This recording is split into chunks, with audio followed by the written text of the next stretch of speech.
നമസ്കാരം. മാർക്കറ്റ് വാച്ചിലേക്ക് വീണ്ടും സ്വാഗതം. വിപണി സമീപകാലത്തെ പുതിയ ഉയരത്തിലേക്ക് പോകുന്നത് നമ്മൾ ഈ വാരത്തിൽ കണ്ടു. വളരെ മികച്ച ഒരു തിരിച്ചുവരവാണ് വിപണിയിൽ ഉണ്ടായത്. ഒട്ടുമിക്ക പ്രധാനപ്പെട്ട എല്ലാ സെക്ടറുകളിലും ഇതിന് നേട്ടമുണ്ടാകുന്നതും കണ്ടു. റിസൾട്ട് സീസൺ തുടരുന്നു. ഒപ്പം തന്നെ മറ്റ് അനുകൂല ഘടകങ്ങളും വിപണിക്ക് ഈ മുന്നേറ്റത്തിന് കാരണമായി. എന്താണ് ഈ വാരം വിപണിയിൽ ഇത്തരം ഒരു കുതിപ്പുണ്ടാകാനുള്ളതിൻ്റെ പ്രധാനപ്പെട്ട കാരണങ്ങൾ? ഇത് തുടരുമോ തുടങ്ങിയ കാര്യങ്ങൾ മാർക്കറ്റ് വാച്ചിൻ്റെ ആദ്യഘട്ടം പരിശോധിക്കുന്നു. തുടർന്ന് ഇലക്കം ലഭിച്ച കത്തുകളിലേക്ക് പോകാം. അപ്പോൾ അതുപോലെ ഹെഡ്ജ് ഇക്വിറ്റീസിൻ്റെ ചീഫ് എക്സിക്യൂട്ടീവ് ഓഫീസറായ എൻ ഭുവനേന്ദ്രനാണ് മാർക്കറ്റ് വാച്ചിൽ പങ്കെടുക്കുന്നത്. ഭുവനേന്ദ്രൻ, നമ്മൾ നേരത്തെ സൂചിപ്പിച്ച പോലെ ഒരു കുതിപ്പ് വിപണിയിൽ ഉണ്ടായിരിക്കുന്നു. ഈ വർഷത്തെ തന്നെ ഏറ്റവും മികച്ച നിലയിലേക്ക് വിപണി എത്തിക്കൊണ്ടിരിക്കുന്ന ഒരു സാഹചര്യമാണുള്ളത്. എന്താണ് ഇതിൻ്റെ അടിസ്ഥാന കാരണങ്ങൾ? ഗ്ലോബൽ ആൻഡ് ഡൊമസ്റ്റിക് ഫാക്ടേഴ്സ് അനുകൂലമായിരുന്നു. പ്രധാനമായിട്ടും ഇത് തന്നെയാണ് റീസൺ. ഇപ്പോൾ ഡൊമസ്റ്റിക് റീസൺ നമ്മൾ കൺസിഡർ ചെയ്യുകയാണെങ്കിൽ ഒന്ന് റിസർവ് ബാങ്ക് ഓഫ് ഇന്ത്യയുടെ മോണിറ്ററി പോളിസി തന്നെയാണ്. അത് വളരെ പോസിറ്റീവായിരുന്നു. ദെൻ മൺസൂണിനെ കുറിച്ചുള്ള വളരെ ബെറ്റർ ആയിട്ടുള്ള ഫോർകാസ്റ്റ്, കാരണം അതൊരു വലിയ ഇമ്പാക്റ്റ് ഇന്ത്യൻ മാർക്കറ്റിൽ തന്നെ ക്രിയേറ്റ് ചെയ്തിട്ടുണ്ട്. ദെൻ ഓട്ടോമൊബൈൽ സെയിൽസ് ഇമ്പ്രൂവ് ചെയ്തു, സിമെൻറ്റ് സെയിൽസ് ഇമ്പ്രൂവ് ചെയ്യുന്നു. ദെൻ ഗ്ലോബൽ മാർക്കറ്റിൽ ഉണ്ടായിരിക്കുന്ന റിക്കവറി, ഈ ഒരു മാർക്കറ്റിൻ്റെ റിക്കവറിയുടെ ഒരു പ്രധാന റീസൺ ഇത് തന്നെ. ഈ റീസൺ അനുകൂലമായതുകൊണ്ട് തന്നെ ഫോറിൻ ഇൻസ്റ്റിറ്റ്യൂഷൻ വളരെ ശക്തമായി ആക്റ്റീവായി ബൈയിങ് സൈഡിലേക്ക് വന്നു. ഇതൊക്കെ തന്നെയാണ് പ്രധാനമായിട്ടും മാർക്കറ്റിൻ്റെ റിക്കവറിക്ക് ഒരു പ്രധാന റീസൺ എന്ന് പറയുന്നത്. 8,000 അടുത്തേക്ക് നിഫ്റ്റി വരുന്നു. ഇതെല്ലാം പോസിറ്റീവ് തന്നെയാണ്. പക്ഷേ ഇപ്പോഴത്തെ രീതിയിൽ ഒരു ഓവർ സപ്ലൈ സോണിലേക്ക് മാർക്കറ്റ് മൂവ് ചെയ്തിരിക്കുകയാണ്. അപ്പോൾ വരും ദിവസങ്ങളിൽ കുറച്ചൊരു കോഷ്യസ് അപ്രോച്ച് തന്നെ ആയിരിക്കും നല്ലത്. ഫ്രഷ് ഇൻവെസ്റ്റ്മെൻറ്റ് കുറച്ചുകൂടെ പേഷ്യൻസ് കാണിക്കുന്നതായിരിക്കും. Current level 250 points correction, technically 7,650 അടുത്തൊരു മേജർ സപ്പോർട്ട് സോൺ തന്നെയാണ്. ദെൻ ഇമ്മീഡിയറ്റ് 7,750, ഈ രണ്ട് ലെവൽ സപ്പോർട്ട് ലെവലിലേക്ക് മാർക്കറ്റ് മൂവ് ചെയ്യുകയാണെങ്കിൽ, കറക്ഷൻ സംഭവിക്കുകയാണെങ്കിൽ അതൊരു ബൈയിങ് ഓപ്പർച്യൂണിറ്റി ആയിട്ട് ഇൻവെസ്റ്റേഴ്സ് കാണുക. കറണ്ട് ലെവലിൽ short time point of view ഒരു ഇൻവെസ്റ്റ്മെന്റ് അഡ്വൈസബിൾ അല്ല. അതോടൊപ്പം തന്നെ താങ്കൾ സൂചിപ്പിച്ചതിൻ്റെ ഒരു മറുഭാഗം മൺസൂൺ സംബന്ധിച്ചുള്ള പ്രതീക്ഷകളുണ്ട്. ഒപ്പം തന്നെ നമുക്കറിയാം കാലാവസ്ഥ വളരെ മോശം. നോർത്ത് ഇന്ത്യയിലൊക്കെ വലിയ തോതിലൊരു വരൾച്ച ഉണ്ടാകുന്നു. അത് ഭക്ഷ്യ ഉൽപ്പാദനത്തെ ബാധിച്ചേക്കാം. ഇൻഫ്ലേഷൻ തുടങ്ങിയ ഒരു നെഗറ്റീവ് ഘടകങ്ങളും മറുവശത്തുണ്ട്. അത് ഏതെങ്കിലും തരത്തിൽ ഒരു വരും നാളുകളിലെ ഒരു മുന്നേറ്റത്തിന് തടസ്സമാകുമോ? ഓൾറെഡി അഭിലാഷ്, അത് ഡിസ്കൗണ്ടഡ് ആണ്. കാരണം ഈ ഗവൺമെൻറ് എഫക്റ്റീവായിട്ടുള്ള സ്റ്റെപ്പ് എടുത്തുകൊണ്ടിരിക്കുന്നു.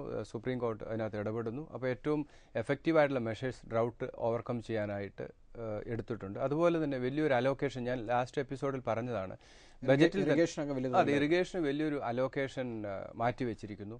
ഇതൊക്കെ മാർക്കറ്റിന് വെൽ അവെയർ ആണ്. ഇത് ഓൾറെഡി ഡിസ്കൗണ്ടഡ് ആണ്. പക്ഷേ മാർക്കറ്റിൽ ഒരു കറക്ഷൻ ആവശ്യമാണ്. കാരണം ലാസ്റ്റ് 1 മന്ത് അല്ലെ 1.5 മന്ത് കൊണ്ട് മാർക്കറ്റിൽ വളരെ ഷാർപ്പായിട്ടുള്ള ഒരു റിക്കവറി കണ്ടതാണ്. അപ്പോൾ അതിൻ്റെ ഒരു കൺസോൾട്ടേഷൻ തീർച്ചയായിട്ടും സംഭവിക്കണം. അതാണ് ഒരു കറക്ഷൻ പോയിന്റ് എന്ന് ഞാൻ പറയുന്നത്. വളരെ ഷാർപ്പായിട്ടുള്ള ഒരു കറക്ഷനുള്ള പോസിബിലിറ്റി ഇപ്പോഴത്തെ രീതിയിൽ നിലനിൽക്കില്ല. മാക്രോ ഫാക്ടേഴ്സൊക്കെ തന്നെ വളരെ അനുകൂലം. അപ്പോൾ നമ്മൾ IIP ഇൻഫ്ലേഷനൊക്കെ ലാസ്റ്റ് വീക്ക് കണ്ടു. അതൊക്കെ തന്നെ വളരെ ബെറ്ററാണ്. അപ്പോൾ അതുകൊണ്ട് ഇമ്മീഡിയറ്റ് മാർക്കറ്റിൽ വലിയൊരു റിസ്ക് നിലനിൽക്കുന്നില്ല എന്നുള്ളതാണ് സത്യം. ദെൻ ഗ്ലോബലി ഏതെങ്കിലും വളരെ നെഗറ്റീവായിട്ടുള്ള എന്തെങ്കിലും ന്യൂസുകൾ വരികയാണെങ്കിൽ മാത്രമേ അതിൻ്റെ റിഫ്ലക്ഷൻ ഇന്ത്യൻ മാർക്കറ്റിൽ ഉണ്ടാകും. ഈ FISൻ്റെ ഫ്ലോ കണ്ടിന്യൂ ചെയ്യുന്നിടത്തോളം കാലം മാർക്കറ്റിൽ വളരെ ഷാർപ്പായിട്ടുള്ള ഒരു കറക്ഷനുള്ള പോസിബിലിറ്റി നിലനിൽക്കുന്നില്ല. അതുപോലെ തന്നെ റിസൾട്ട് സീസൺ അത് തുടരുന്നു. വിപണിയുടെ പ്രതീക്ഷയ്ക്ക് അനുസരിച്ച് തന്നെ എല്ലാ റിസൾട്ടുകളും എത്തിയിട്ടുണ്ടോ? ഇപ്പോഴത്തെ രീതി ഇപ്പോൾ ഇൻഫോസിസ്, TCS, വിപ്രോ, മേജറായിട്ടുള്ള IT ഫേം, ഇതെല്ലാം മാർക്കറ്റ് ഇൻ ലൈൻ വിത്ത് എക്സ്പെക്റ്റേഷനാണ്. TCS, ഇൻഫോസിസ് വളരെ ബെറ്റർ ആയിരുന്നു. എന്നാൽ വിപ്രോ ചെറിയ രീതിയിലെങ്കിലും മാർക്കറ്റിനെ നിരാശപ്പെടുത്തി. LIC housing finance below expectation ആയിരുന്നു. അങ്ങനെ ചില റിസൾട്ടുകൾ ഇപ്പോൾ നെക്സ്റ്റ് വീക്കാണ് മേജറായിട്ടുള്ള റിസൾട്ട് വരാനിരിക്കുന്നു. Major private sector bank, Axis, Yes bank, IndusInd bank already result വന്നു. ഇൻലൈൻ വിത്ത് മാർക്കറ്റ് എക്സ്പെക്റ്റേഷൻ ആയത്. ഇൻട്രസ്റ്റ് ഇൻകം 33% ഇൻക്രീസ് ചെയ്തിട്ടുണ്ട്. അതൊക്കെ പോസിറ്റീവാണ്. പക്ഷേ next week ICICI bank, Axis, Yes bank പോലെയുള്ള പ്രൈവറ്റ് സെക്ടർ ബാങ്കുകളുടെ റിസൾട്ട് വരുന്നു. വളരെ ബെറ്റർ ആയിട്ടുള്ള റിസൾട്ട് അനൗൺസ് ചെയ്യാനാണ് സാധ്യത. അത് സ്വാഭാവികമായിട്ടും ഈ പ്രൈവറ്റ് സെക്ടർ ബാങ്കുകളുടെ ഫർദർ മൂവ് എങ്ങനെയാണെന്ന് തീരുമാനിക്കും. അപ്പോൾ അതുപോലെ തന്നെ റിലയൻസ് ഇൻഡസ്ട്രീസ്, അങ്ങനെ ഒട്ടനവധി റിസൾട്ട്, മേജറായിട്ടുള്ള റിസൾട്ടുകൾ നെക്സ്റ്റ് വീക്ക് വരാനിരിക്കുകയാണ്. ഭാരതി എയർടെൽ, ഐഡിയ, അങ്ങനെ ഒട്ടനവധി റിസൾട്ട്. നെക്സ്റ്റ് വീക്ക് ഒരു മേജർ റിസൾട്ട് സീസൺ തന്നെയാണ്. അപ്പോൾ ആ റിസൾട്ട് വളരെ കോഷ്യസ് ആയിട്ട് തന്നെ വാച്ച് ചെയ്യണം.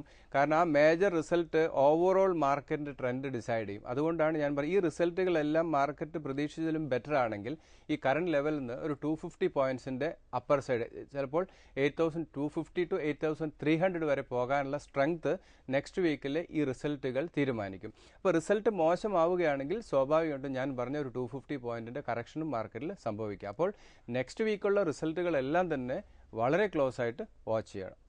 FI പാർട്ടിസിപ്പേഷൻ എത്രത്തോളം ഈ വാരം ഉണ്ടായിരുന്നു? താങ്കൾ തന്നെ സൂചിപ്പിച്ചു റിസൾട്ടുകൾ പൊതുവെ വിപണിയുടെ പ്രതീക്ഷയ്ക്കത്ത് ഉയർന്നു എന്ന്. FIs 2000 crore നെറ്റ് ബൈയിങ് സൈഡിലാണ് ലാസ്റ്റ് വീക്ക്. അതൊരു പോസിറ്റീവ് തന്നെയാണ്. ദെൻ നെക്സ്റ്റ് വീക്ക് മാരുതി അങ്ങനെ മേജറായിട്ടുള്ള അൾട്രാടെക് പോലെയുള്ള മേജർ റിസൾട്ടുകൾ വരുന്നു.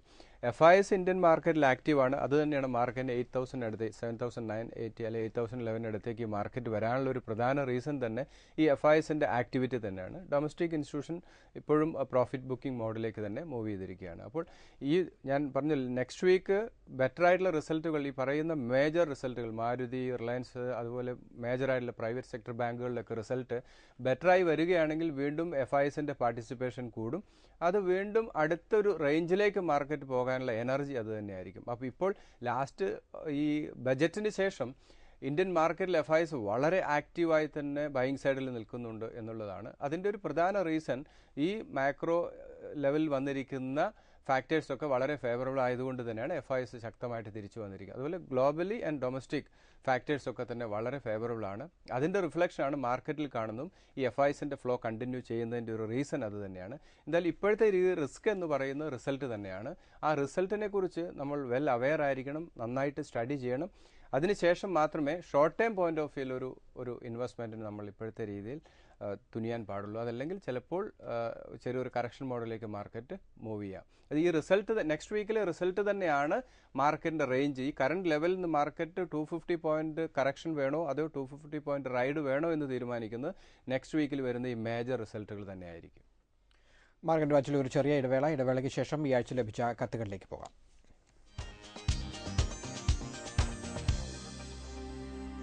മാർക്കറ്റ് വാച്ചിലേക്ക് വീണ്ടും സ്വാഗതം. ഈ ആഴ്ച ലഭിച്ച കത്തുകളിലേക്ക് പോകാം. ആദ്യം അൻസിൽ മൂവാറ്റുപുഴ, അദ്ദേഹത്തിൻ്റെ മെയിലാണ്. DLF ജിൻഡാൽ സ്റ്റീൽ 2014 അദ്ദേഹം 2 സ്റ്റോക്കുകളിലും ഇൻവെസ്റ്റ് ചെയ്തിരിക്കുന്നു. സ്വാഭാവികമായിട്ടും ഇപ്പോൾ അദ്ദേഹം നഷ്ടത്തിലാണ്. ഈ സ്റ്റോക്കുകളെല്ലാം തിരിച്ചടി ഉണ്ടായി. എന്ത് സ്ട്രാറ്റജി ഇനി എടുക്കണം എന്നാണ് അദ്ദേഹം ചോദിക്കുന്നത്.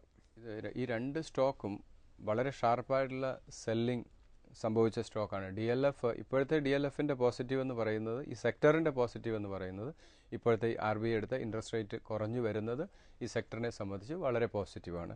ഇപ്പോൾ DLF short time point of വ്യൂവിൽ ഒരു പോസിറ്റീവ് സോണിലാണ് മൂവ് ചെയ്യുന്നത്.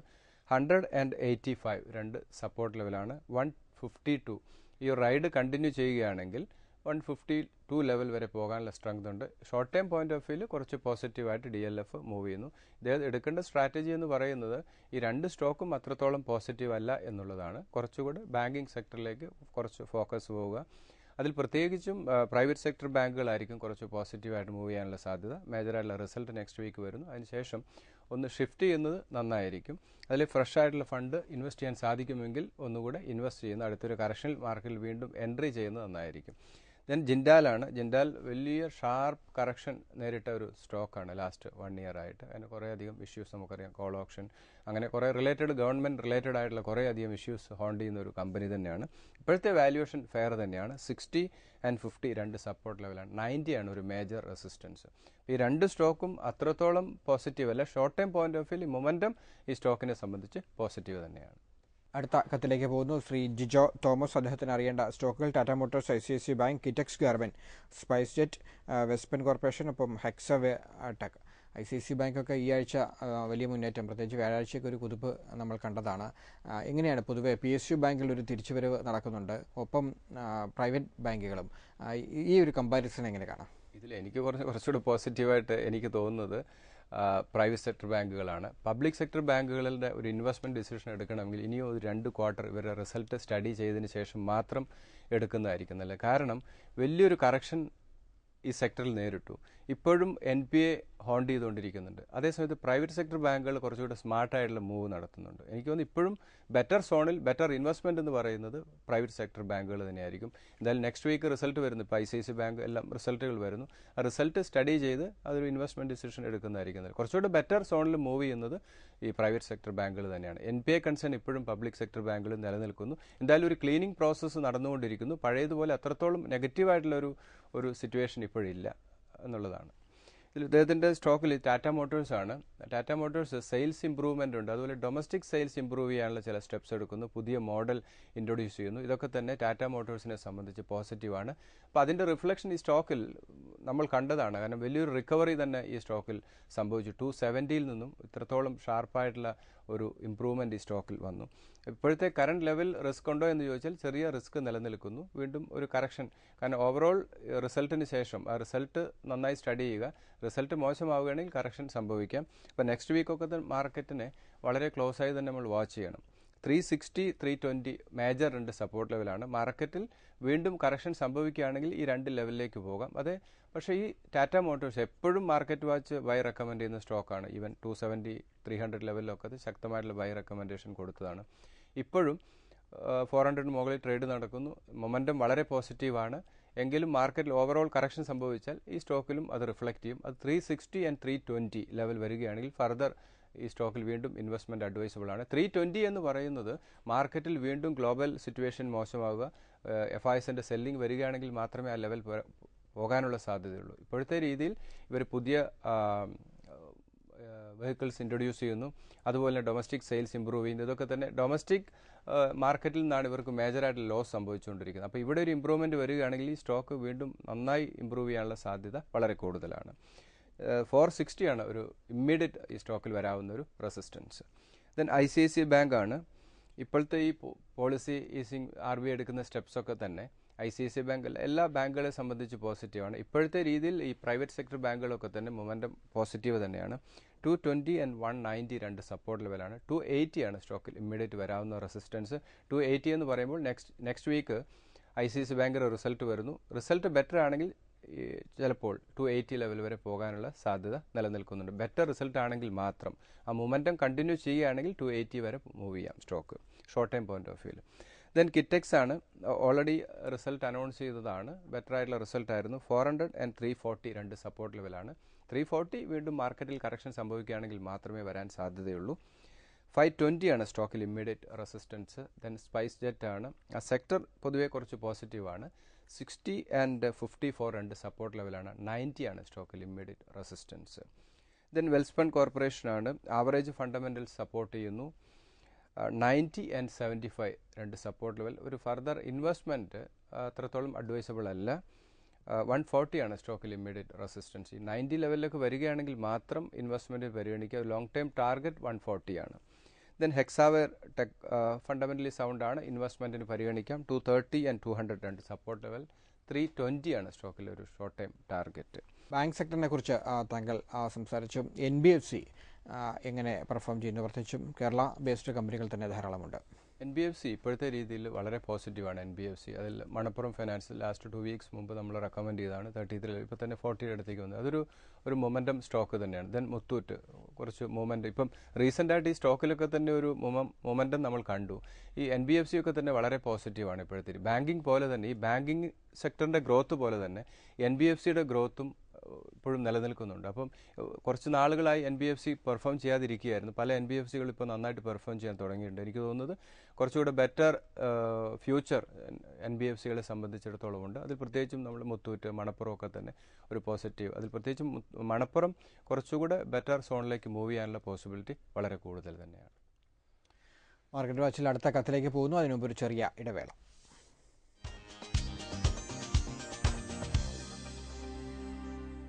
മാർക്കറ്റ് വാച്ചിലേക്ക് വീണ്ടും സ്വാഗതം. അടുത്ത കത്തിലേക്ക് പോകാം. ശ്രീ അഞ്ജുകുമാറിൻ്റെ കത്താണ്. അദ്ദേഹത്തിൻ്റെ ഒരു നീണ്ട പോർട്ട്ഫോളിയോയാണ് അദ്ദേഹം നൽകിയിരിക്കുന്നത്.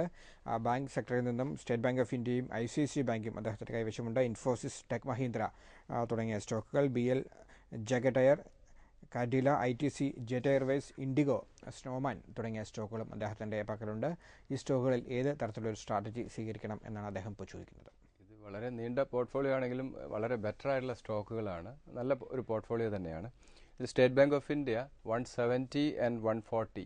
ഞാൻ ഈ 170, 140 എന്ന് പറയുമ്പോൾ 140 വരാനുള്ള പോസിബിലിറ്റി വളരെ കുറവാണ്.